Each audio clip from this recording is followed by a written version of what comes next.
na leo nimebahatika sana sana kujumuika na wananchi wenzetu katika maonyesho haya 7 ya, naweza kusema na kwamba ni ya kimataifa, ya elimu ya juu, elimu ya amali, elimu ya professional courses hapa Zanzibar. Na nimefarajika sana kuona umati wa watu mbalimbali, vijana mbalimbali, wanafunzi mbalimbali ambao pia wamepata fursa sio tu ya kuanza kujiorodhesha application kuingia katika kozi kama hizi mbalimbali za vocational, za professional, za academic, ngazi ya diploma, degree, masters, PhD, lakini pia nilipata mshangao wa furaha kuona kwamba hapa pia wanaweza wakajiorodhesha na kupata huduma za mikopo ile nafuu ya elimu kwa vijana wetu.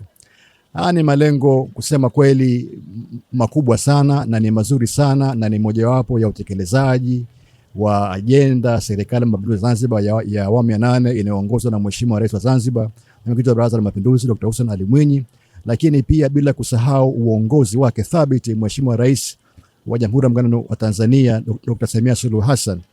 Mageuzi haya, mapinduzi haya ya elimu katika ngazi zote, elimu ya sekondari, elimu ya degree, elimu ya masters, elimu ya PhD, elimu ya mafunzo ya amali, elimu ya professional courses, yote haya yanasaidia katika utekelezaji wa yale maeneo makuu 5 ambayo yanatupeleka katika mageuzi ya ajenda yetu ya uchumi wa buluu hapa Zanzibar. Kwanza kabisa na ni msingi ni elimu bora, elimu ya kisasa, elimu inayohitajika, elimu ambayo inakwenda sambamba na mahitaji ya ulimwengu wa leo, ulimwengu wa mifumo ya kidijitali na kiteknoloji. Lakini pia pamoja na elimu hapa nimeona fursa mbalimbali za kuwasukuma vijana wetu katika maeneo mbalimbali ya kupata fursa za kutumia nyenzo mbalimbali, physical tools, lakini pia mental tools za kujenga ubunifu wao katika maeneo mbalimbali ambayo wanayaweza, lakini pia wanapendelea kuyafanya katika kuingia katika soko kuu la kiuchumi la kitaifa, lakini pia la kimataifa. Lakini la msingi kabisa ni ule uhakika wa uwepo wa mitaji ambayo ni nafuu, mitaji ambayo inawafikia kila kada ya jamii yetu, mitaji ambayo serikali imejitolea kuitoa bila ya kutoza riba kwa wananchi wetu na kwa vijana wetu. Lakini pamoja na hayo, serikali kupitia mifumo hii ya kielimu, mapinduzi ya kielimu, imekwenda mbele zaidi ya kutoa fursa mbalimbali za kufikiwa kwa masoko ya kitaifa, masoko ya kimataifa, kwa kuangalia misingi mbalimbali ya viwango, standards, quality, lakini pia kuwa ni elimu ambayo tayari ipo accredited au inayotambuliwa sio tu hapa Tanzania, lakini pia katika maeneo mbalimbali ya kimataifa. Ombi langu kwa wananchi wenzangu ni kwamba wasiache kuja hapa, wasikose kuja hapa. Nafahamu na kwamba haya maonyesho yanamalizika karibuni, lakini jambo muhimu, jambo la msingi ni kwamba huduma zote ambazo vijana wetu, wanafunzi wetu, wale ambao wanaomba mahitaji ya kujiorodhesha katika ngazi mbalimbali za fani ya elimu, certificate, diploma, degree, masters, PhD, basi wakija hapa wanaweza wakapata huduma zote hizo. Inamsaidia mtu ambaye labda ameferi, hata ambao wana experience wanakuja kwetu wanasoma, hii inawasaidia kuingia melini. Vile vile hatujawacha hivi, tunawapa 3 times wanafanya practical training ama field, waweze kupata uzoefu wa masuala ya baharia. Kwa wale ambao wana uzoefu tayari, mheshimiwa, wana uwezo wa kuingia melini. Hii ni meli yetu ya mwezi wa 6, wanakabidhiwa bendera hapo ili waweze kuingia melini. Hapa kuna fani ya ufugaji na mifugo, kuku, mbuzi, kila kitu na hapa kuna fani ya uvuvi kama walivyoongelea. Tunaonyesha watu kwa instead ya kwenda aquaculture, instead ya kwenda kufanya cages baharini kwa kupata budget kubwa, tunaweza tu kufanya ufugaji mdogo nyumbani na mambo yakaenda. Pia tunawafundisha wanafunzi wetu jinsi ya kuchakata mazao baharini na kuadd value. Hapa kuna mafuta, kuna mwani, mafuta ya mwani hayo, mwani na asumini, ambayo hizi kazi za wanafunzi wetu, na huu mwani.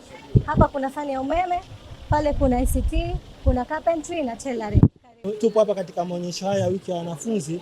Lengo kuu ni kuweza kuwahudumikia ndugu zetu, watoto wetu, marafiki zetu ambao wanatarajia kwenda vyuoni kwa kuwafungulia akaunti ya PBZ, ambayo akaunti hiyo haina makato yoyote kwa mwanafunzi. Tunaamini wanafunzi wengi ni wanafunzi ambao wanahitaji akaunti zisizowaumiza pindi wanapoingia vyuoni.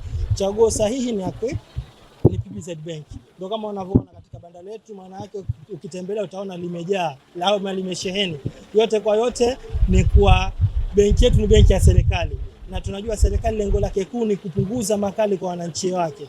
Na mkuu, hii ni mara yetu ya 7 kushiriki katika maonyesho ya tangia yalipoanza. Sana kwa kweli tunashukuru kwa fursa ambayo umeendelea kutupatia kwa maana ya kuandaa maonyesho, kwa maana sisi natusaidia sasa kuwa karibu na wateja wetu na kuwafikia na kuweza kusikiliza kero zao na matatizo yao ili kuweza kuwatatulia. Karibu FM, sisi ni chuo cha muda mrefu, tumetoa elimu kuanzia mwaka 1972. Tumekuwa tuna course za certificate mpaka masters, lakini sasa hivi tumezindua PhD in management. Tumeanza management ambayo itakuwa na matawi 4 kwenye economics, kwenye information technology, kwenye accounting na banking. Kwa hiyo tunakukaribisha sana FM. Tunatoa course za accounting, tuna matawi mbalimbali yapo hapa Dar es Salaam, tuko Zanzibar, tuko Mwanza, tuko Simiyu, tuko Geita na Dodoma. Tumeleta habari njema kwa wananchi wote kwenye masuala ya blended programs. Mbona kuna changamoto kubwa, watu wanahitaji kweli kusoma program zetu. Maanisha kama ni chuo pekee ambacho kimeanzishwa toka mwaka 1989 katika lengo kubwa sana kuanzisha kuwapa elimu na kuweka uwezo mkubwa wa maafisa mipango nchini. Kwa hiyo tukawa naona umuhimu wa kuanzisha program za blended. Masters degree tumeanza na postgraduate diploma. Mtu anaweza kusoma popote pale alipo. Kwa hakika kuzingatia ubora. Kisha kwamba anaweza akaingia online, akafuatilia Zoom meetings au Zoom trainings, lakini baadaye akaja kufanya mitihani physically. Kwa hiyo tukaona kuna umuhimu huo na tumeona uitikio ni mkubwa, lakini tukasema tuje pia kuhabarisha wananchi kupitia maonesho haya. Lakini vile vile tumekuwa na namna kuelezea wananchi hasa wanafunzi kutoka kidato cha 6 kuhusiana na programu zetu za bachelor degree na ambazo zimekuwa za kipekee. Lakini kama unavyofahamu mheshimiwa, maafisa mipango tunatengeneza kutoka chuo cha mipango. Tupo hapa kuwasaidia vijana katika kuomba mikopo, lakini kuwashauri kozi gani za kusoma. Kama unavyojua tuna vipaumbele vya elimu vya taifa. Kuna kipaumbele namba 1, namba 2 na namba 3. Tunaangalia nchi inaenda wapi, dira ya maendeleo inasema nini, CCM manifesto inaenda wapi, na mpango wa miaka 5 unataka nini na nini. Kwa hiyo vile tunaunda vipaumbele ili kuweza kuzalisha wataalamu, ambapo baada ya hapo sasa nchi iweze kupata wataalamu kuweza kusaidia maendeleo ya nchi hii. Kwa hiyo hapa wanafunzi wanakuja wanaomba mkopo wenyewe, sisi tunawaassist tu kidogo, lakini pia mwanafunzi anaweza akawa yuko dilema, mimi nimesoma PCB nikasome nini? Kwa hiyo tunamsaidia, tunamuongoza, yes, tunampa ubunifu, tunaangalia market iko wapi, na tunamwambia hiyo kozi hiyo ishakuwa saturated sasa hivi. Dr. Mwinyi sasa hivi tunaona maendeleo infrastructure anavyozifanya, tunataka wataalamu. Tunajua Mheshimiwa Rais anaenda kujenga hospitali ya cancer. Kwa hiyo tunamwambia tunataka madaktari wa aina haya, tunataka nesi, lakini nesi wa aina hiyo. Kwa hiyo tunawasaidia wanafunzi ili sasa tuweze kupata wataalamu ambao tunawahitaji.